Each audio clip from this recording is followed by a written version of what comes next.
अस्सलाम वालेकुम। India 8 news देख रहे हैं आप और मैं हूं पीरजादा शरीक। नाज़रीन किराम, आज की नशरियात में मेरे साथ एक नन्हे मेहमान है, आयशा, जो कि 5th क्लास की स्टूडेंट है। इनसे हम आज गुफ्तगू करेंगे। जैसे कि मैंने पहले भी कई मेहमान से आपको रूबरू करवाया है। आपको बता दूं, मैं शोपियां की सरजमीन, जो एक मुफक्किरों, अदीबों, दानिशवरों की सरजमीन है, और इसमें आए दिन आप सोशल मीडिया, प्रिंट मीडिया व इलेक्ट्रॉनिक मीडिया पर कुछ बच्चे भी देख रहे हैं जो कि कोई ना कोई हर रोज कोई कारनामा करते ही आते रहते हैं। तो आज भी मेरे साथ डिस्ट्रिक्ट शोपियां की आयशा है। करीबन 39 पेज यानी 39 पेज पर मुश्तमिल एक नावल लिखी है। आयशा से मजीद बात इसके मुतालिक, इसकी नावल के मुतालिक, इसके पढ़ने के मुतालिक, इसके घर वालों के मुतालिक बातचीत करेंगे। तो आयशा, पहले सबसे पहले मैं आपका वेलकम करता हूं मैं इंडिया 8 में। सबसे पहले बता दीजिए कि आपकी एक्चुअल उम्र क्या है? मेरी एक्चुअल उम्र 11 ईयर्स है। 11 ईयर्स। आप बता दीजिए आपकी स्कूलिंग कहाँ हो रही है इस वक्त? मेरी schooling Birla open minds international school Pampore में हो रही है। लिखने का शौक आपको कब से हुआ? मुझे लिखने का शौक क्लास 3rd से हुआ था, मेनली मेरे स्कूल की वजह से, क्योंकि लाइक हमारे स्कूल में नॉवेल्स 3rd क्लास से ही हैं, और जब से मैंने उन नॉवेल्स को पढ़ा, मतलब माइंड में बहुत सारा एक्सपोजर आ गया। मैंने पोम्स लिखना स्टार्ट किया, उसके बाद बुक राइटिंग स्टार्ट की। मतलब मुझे ये लिखने पढ़ने वगैरह का शौक 3rd क्लास से हुआ था। जैसे कि आपने अभी कहा कि मैंने सबसे पहले शुरुआत जो है इस नावल से नहीं की, इससे पहले एक पोइम भी लिखी है। इसे उस पोइम में थोड़ा सा बता दीजिए कब आपने वो लिखी है? जो मैंने पोम लिखी थी पहले, वो मैंने ग्रेड 3rd में लिखी थी। उस वक्त मेरी एज कुछ 7-8 इयर्स की थी। मैंने वो पोम अपने स्कूल पे लिखी थी, बूमस पे। उस पोम में मैंने लाइक हर एक चीज़ अपनी स्कूल के बारे में लिखी थी, तो उसी के अकॉर्डिंग मैं आगे चलती गई, पोम्स लिखती गई, नॉवेल्स। फिर मेरी फर्स्ट नॉवल मैंने ये वाली रिलीज की। इस नावल के बारे में बता दीजिए, इसका टाइटल क्या है? इस नॉवल का टाइटल है the heart of the black sea. इसका जो पहला आपने जिसको हम पहला पेज कहेंगे, पहला पेज जो लिखा, पहला चैप्टर जो लिखा है, या पहली कहानी जो लिखी है, क्या लिखी है?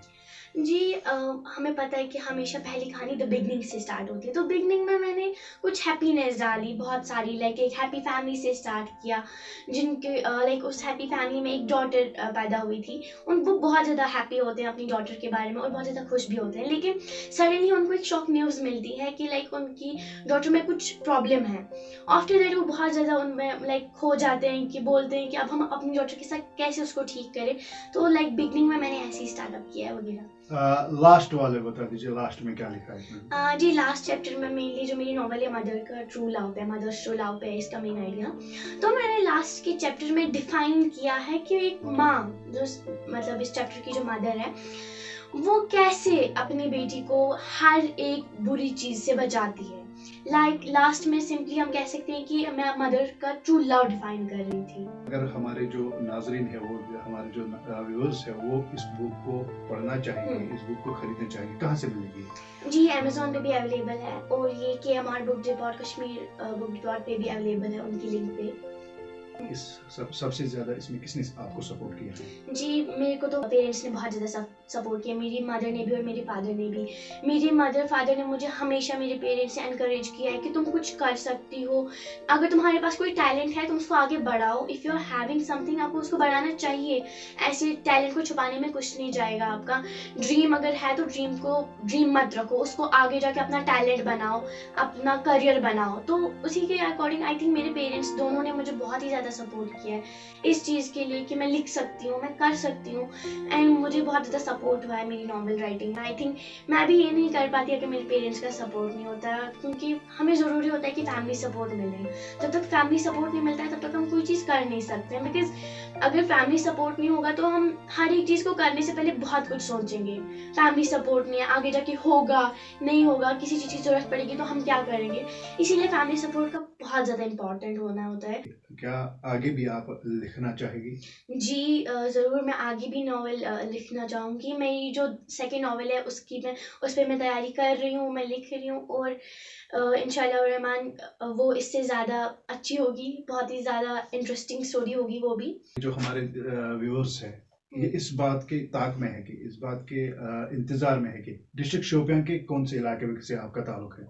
जी, मेरा ताल्लुक डिस्ट्रिक्ट शोपियान पिंजूरा। पिंजोरा की बात करें तो पिंजोरा में पहले भी कहीं नामवर अदीब जो पैदा हुए हैं इसी सरजमीन से आयशा का ताल्लुक है। आयशा से मजीद गुफ्तगू करेंगे। आयशा, आजकल अगर देखा जाए तो बच्चों में मोबाइल का बढ़ता हुआ रुझान देखा जा रहा है, मोबाइल एडिक्ट हो रहे हैं बच्चे, क्या मैसेज रहेगी आपकी उनके लिए? जी, ये तो हमें पता है कि मोबाइल फ़ोन तो हमारी जो रोज़मर्रा की ज़िंदगी का एक आम हिस्सा बन चुका है। ये तो हम सारे यूज़ करते हैं एंड मैं ये नहीं कह रही हूँ कि आप इसको स्टॉप करें यूज़ करना। हाँ, क्योंकि हमें पता है कि मोबाइल फ़ोन के हर एक चीज़ के मेरिट और डिमेरिट दोनों हैं और मोबाइल फ़ोन की भी मेरिट और डिमेरिट है। अब ये बच्चे तक, इंसान तक खुद होता है कि वो उसका मेरिट यूज़ अच्छी चीज़ के लिए करेगा या गलत फ़ायदे के लिए यूज़ करेगा। एंड मेरा मानना है कि हमें उसको ज़्यादा अच्छी चीज़ों के लिए यूज़ करना चाहिए। एंड अगर आप लोगों के पास थोड़ा सा ही टाइम बचता है, आपको अपनी हॉबी पे ध्यान देना चाहिए, नॉट राइटिंग। हमेशा आई डोंट से कि आप लोग सिर्फ राइटिंग पे ध्यान दो, क्योंकि हर एक का अपना ओपिनियन होता है, हॉबी के बेसिस पे भी और दूसरे बेसिस पे भी। तो हॉबी के बेसिस पे किसी की हॉबी पेंटिंग होगी, जो भी होगा वो कर सकता है, उस पर फोकस कर सकता है। Not only writing, not only music, जो भी उनका हॉबी है वो उस पर फोकस करे। हमेशा ज़्यादा फ़ोन पे एडिक्ट ना रहे, फ़ोन का गलत फ़ायदा ना उठाए एंड अपनी हॉबीज़ पे ज़्यादातर ध्यान दें। क्योंकि हो सकता है जिन हॉबीज़ को अभी आप लोग छोटा समझ रहे हैं, अपना समझ रहे हैं, वो शायद किसी का करियर बन जाए। आप लोग की हॉबी अपनी करियर बन जाए और आप लोग की हॉबी, आपका करियर किसी की इंस्पिरेशन बन जाए। हर एक की जिस जिस तरह आपने अभी कहा कि हर एक को जो भी कोई किसी फील्ड में होता है, किसी फील्ड में किसी बड़े से मुतासिर होता है या इंस्पायर होता है। आप किससे इंस्पायर हो गया राइटिंग में? जी, अगर मैं बोलूँ तो इंस्पायर तो मैं, मेरा सारा क्रेडिट तो मेरे स्कूल को जाता है यहाँ पे। बिकॉज़ जो जो ही मैं मेरे स्कूल में आई उस वक़्त मैं 3rd क्लास में थी और वहाँ पे मैंने कभी नॉवेल्स पढ़ी नहीं थी। मेरा राइटिंग में कुछ नहीं था ऐसा। जो ही मैंने वहाँ पे नॉवेल्स पढ़ी, राइटिंग में थोड़ा-सा मैंने ध्यान दिया कि ये नॉवेल्स कितनी अच्छी है। मैंने C.S. Levi's, J.K. रोलिंग, बहुत सारों की नॉवेल्स पढ़ी। मैरी पॉपिंस, BFG, ये सारी मैंने पढ़ी हुई है और मेरे स्कूल में ही लाइब्रेरी में मैं जब भी जाती थी, मैं हमेशा नॉवेल्स पढ़ती थी, हिस्ट्री के बारे में पढ़ती थी। तो मुझे थोड़ा-सा बहुत ज़्यादा एक्सपोज़र मिला और मैंने सोचा मैंने आपको पहले भी कहा कि मैंने फिर पोएम स्टार्ट की थी। फिर पोएम स्टार्ट करती गई, फिर मुझे ध्यान ही नहीं रहा कि मैंने कब तक पोएम्स लिखती गई। हर एक डिफरेंट टॉपिक्स पे मैंने लिखी, नोट्स लिखती गई। उसके बाद मैंने फर्स्ट स्टेप नॉवेल का किया। तो सिंपली अगर मैं कहूँ तो इंस्पिरेशन पूरी मेरे स्कूल से ही मिली है मुझे। कई सारे पेरेंट्स हैं आयशा जो कि अपने बच्चों को उस फील्ड में नहीं जाने देते जिस फील्ड में उसकी एम होती है या जिस फील्ड में उसका पूरी पकड़ होती है उस फील्ड में। लेकिन कई सारे पेरेंट्स अपने बच्चों को उस फील्ड में जाने नहीं देती है। क्या आपके साथ ऐसा हुआ? जी नहीं, मेरे साथ ऐसा बिल्कुल भी नहीं हुआ। मेरे पेरेंट्स ने हमेशा मेरा सपोर्ट किया, चाहे वो फिर कोई भी फ़ील्ड हो, म्यूज़िक हो, डांस हो, राइटिंग हो। मेरे हर एक फ़ील्ड में मेरे पेरेंट्स ने मेरा सपोर्ट किया। मुझे बोला जो तुम चाहती हो तुम वो कर सकती हो। जो तुम्हें अच्छा लगे वो तुम करो। हम तुम्हें किसी चीज़ के लिए टालेंगे नहीं। हम अपनी मनमानी तुम्हारी लाइफ़ में तो नहीं चलाएँगे। तुम्हें जो अच्छा लग रहा है, तुम्हें जो लग रहा है कि तुम्हारे पास टैलेंट है, उसको आगे बढ़ाती जाओ। अभी जो पेरेंट्स अपने बच्चों को रोक रहे हैं हुँ। उनका जो टैलेंट होता है उसे बाहर नहीं आने, उन पेरेंट्स की के लिए आपकी क्या मैसेज रहेगी? जी, पहले तो उन पेरेंट्स के लिए मेरी यही मैसेज रहेगी कि अगर आप अपने बच्चे को फ़ोर्स कर रहे हो कुछ और करने के लिए, लेकिन आपको पता होना चाहिए कि आपके बच्चे का उसमें इंटरेस्ट नहीं है, तो आप ये भी ध्यान में रखना कि वो बच्चा उस फ़ील्ड में कुछ पाने नहीं वाला है। बिकॉज़ अगर आप लोग का इंटरेस्ट ही नहीं है उसमें, तो हम कैसे उस चीज़ में कुछ कर सकते हैं? अगर कोई डांस करना चाहता है, तो उसको करने दो वो, बिकॉज़ उसका इंटरेस्ट उसमें है, वो शायद उसी से अपना करियर बनाए। कोई राइटिंग करना चाहता है, उसको करने दो।